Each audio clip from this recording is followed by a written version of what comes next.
संजीव अपने दोस्तों राघव और प्रतीक के साथ बियर बार में बैठकर बियर पी रहा था। संजीव आज बहुत खुश लग रहा था। अरे यार, आज की पार्टी में तो मजा आ गया। तुम दोनों दोस्तों के साथ तो मेरी जिंदगी इतनी अच्छी है कि क्या बताओ कितनी अच्छी है। अरे भाई, अब दोस्ती की है तो जीना मरना सब साथ में। हाँ अरे यार सुनो, जल्दी से एक बियर और ऑर्डर करते हैं ना, एक आखिरी, और उसके बाद ये जश्न यहीं खत्म हो जाएगा। अरे हाँ, क्यों नहीं। वेटर, जल्दी से 2 बियर की बोतल लेकर आओ। आज मेरे दोस्तों को जश्न मनाना है, क्यों? इतने में वहां पर एक बहुत सुंदर लड़की छोटे छोटे कपड़े पहनकर हाथ में बियर की बोतल लेकर उसके पास आती है। ये लीजिए, आपने बियर ऑर्डर की थी ना, मैं लेकर आ गई। क्या बात है यार, इस बार की वेटर तो बड़ी सुंदर है। अब बियर लेकर आई हो तो अपने हाथों से ही पिला दो ना। हाँ, क्यों नहीं, जैसा आप बोलोगे मैं वैसा ही करूँगी। क्या बात है यार, अब तो लगता है रोज यहीं आना पड़ेगा। उसके बाद वो लड़की उन तीनों को बियर सर्व कर देती है। पार्टी करने के बाद वो तीनों अपने अपने घर जाते हैं। प्रतीक, संजीव और राघव को उनके घर छोड़कर जैसे ही अकेला अपनी कार में आकर बैठता है तो अचानक उसे एहसास होता है जैसे उसकी कार की पीछे वाली सीट पर कोई बैठा हुआ है। वो तुरंत पीछे मुड़कर देखता है। तुम यहाँ क्या कर रही हो? और तुम मेरी कार में कब आई? अरे तुम तो बार में वेटर थी ना। बस ऐसे ही मेरा दिल कर रहा था आपके साथ आपके घर चलने का, इसलिए मैं आपके साथ चली आई। अरे लेकिन तुम मेरी कार में आई कब? अभी कुछ देर पहले तो यहाँ पर मेरे दोस्त बैठे हुए थे। प्रतीक के इतना बोलते ही उस लड़के का चेहरा खतरनाक तरीके से बदल जाता है। उसकी आंखें पत्थर की तरह सफेद और पूरे शरीर पर नीली नीली नसें उभर आती है। गाड़ी चलाओ, पूरी स्पीड में चलाओ, और अगर तुमने गाड़ी रोकने की कोशिश भी की तो मुझसे बुरा कोई नहीं होगा। डर की वजह से प्रतीक के पसीने छूटने लगते हैं। उसका शरीर बुरी तरह से कांप रहा था। प्रतीक बिना कुछ सोचे समझे कार को फुल स्पीड से चलाना शुरू करता है। चलते चलते वो शहर से दूर एक पहाड़ी पर पहुंच जाता है और सामने अब सिर्फ पहाड़ी का किनारा दिख रहा है, जिसे देख प्रतीक घबराकर अचानक से कार को ब्रेक लगाता है। देखो, मुझे छोड़ दो मुझे। अगर मैंने गाड़ी जरा सी भी आगे बढ़ाई तो हम दोनों नीचे गिरकर मर जाएंगे। ये तो तुम्हें पहले सोचना चाहिए था ना। अब कुछ नहीं हो सकता।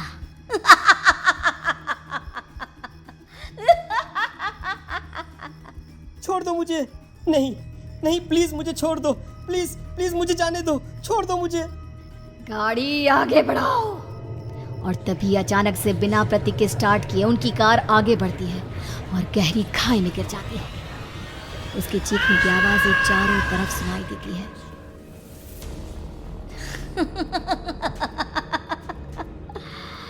तुझे मारकर मेरे कलेजे में जल रही आग को थोड़ी शांति तो मिल गई, लेकिन अभी ये कहानी खत्म नहीं हुई।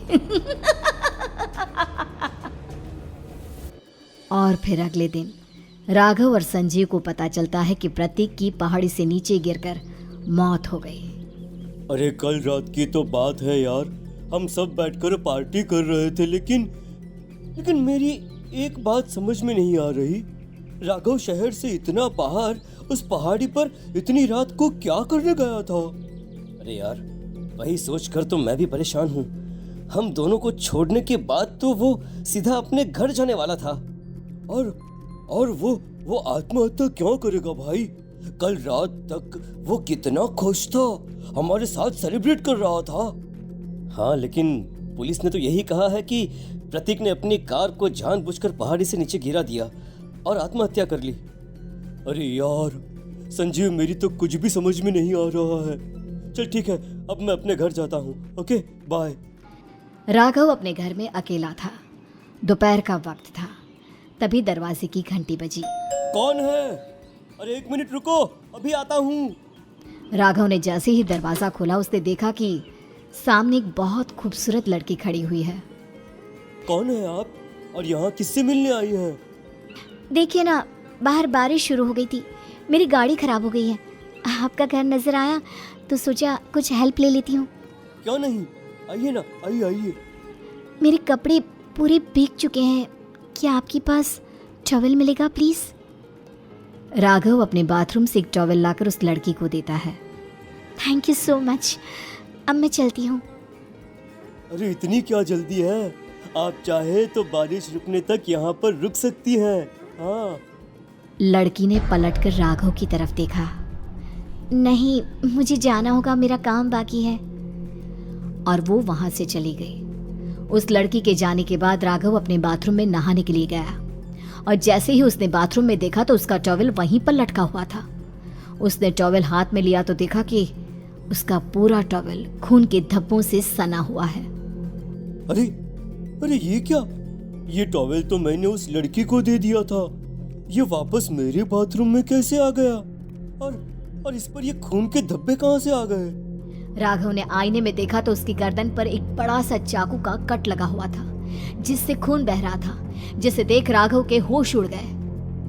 हाँ, अरे ये क्या, मेरी गर्दन इतनी ज्यादा कटी हुई है और मुझे दर्द भी नहीं हो रहा है। ये क्या हो रहा है मेरे साथ? राघव घबराकर बाथरूम से बाहर आया और अपना मोबाइल उठाकर उसने संजीव को फोन लगाया। संजीव जल्दी से मेरे पास आ जाओ, मुझे लगता है कुछ बहुत बड़ी गड़बड़ है, जल्दी आ जाओ। उधर से आवाज आई, लेकिन वो आवाज संजीव की नहीं बल्कि एक लड़की की थी। कुछ अजीब नहीं हुआ है, बस तुम्हारी मौत तुमसे मिलने आई थी और तुम्हें मारकर चली गई। अब तुम इस दुनिया का हिस्सा नहीं हो राघव, इसलिए तुम्हें अपनी गर्दन के कटने का दर्द भी महसूस नहीं हो रहा। नहीं, ऐसा नहीं हो सकता, ऐसा नहीं हो सकता। कौन हो तुम? तुम्हारी मौत। अब संजीव के पास खबर पहुंचती है कि राघव ने अपने ही घर में चाकू से गर्दन काटकर आत्महत्या कर ली। ये सुनने के बाद संजीव के होश उड़ गए। वो पसीने से तरबतर हो गया और एक अनजाना डर अब उसके दिल को सताने लगा। संजीव के साथ ही उसका एक छोटा भाई राजीव भी रहा करता था। अपने भाई को इस तरह परेशान देखकर राजीव उसके पास आया। अरे भैया, क्या हुआ भैया? आप इतने घबराए हुए क्यों लग रहे हैं? प्रतीक और राघव की मौत, मेरा मतलब मेरी कुछ समझ में नहीं आ रहा भाई। अचानक से मेरे दोनों दोस्तों ने आत्महत्या क्यों कर ली? अरे वो तो मेरी भी समझ में नहीं आ रहा है भैया। हाँ, हो सकता है कि कोई परेशानी होगी और इसीलिए उन्होंने ऐसा किया होगा। हाँ, लेकिन दोनों की जिंदगी में एक साथ परेशानी और दोनों का इतनी खतरनाक तरीके से आत्महत्या करना, कहीं ऐसा तो नहीं मैं भी मर जाऊंगा? अरे आप ऐसी बातें क्यों कर रहे हैं भैया? वैसे ही मैं इतना परेशान हूँ। जब से अंजलि ने मेरा साथ छोड़ा है तब से सब कुछ बहुत अजीब सा हो गया है। रोज रात को डरावने सपने आते हैं। ऐसा लगता है जैसे अंजलि बार बार मेरे सपनों में आकर मुझे डराने की कोशिश करती है। अंजलि का नाम सुनते ही संजीव की आंखें फट गई और उसके गले में आवाज अटक गई। उसके चेहरे पर घबराहट साफ नजर आ रही थी। कौन थी वो लड़की जिसने प्रतीक और राघव को आत्महत्या की आड़ में मौत के घाट उतार दिया? और कौन थी अंजलि जो बार बार राजीव के सपनों में आकर उसे डरा रही थी? अंजलि का नाम सुनकर संजीव इतना घबरा क्यों गया? इन सवालों के जवाब जानने के लिए देखिए इस खतरनाक कहानी का अगला भाग।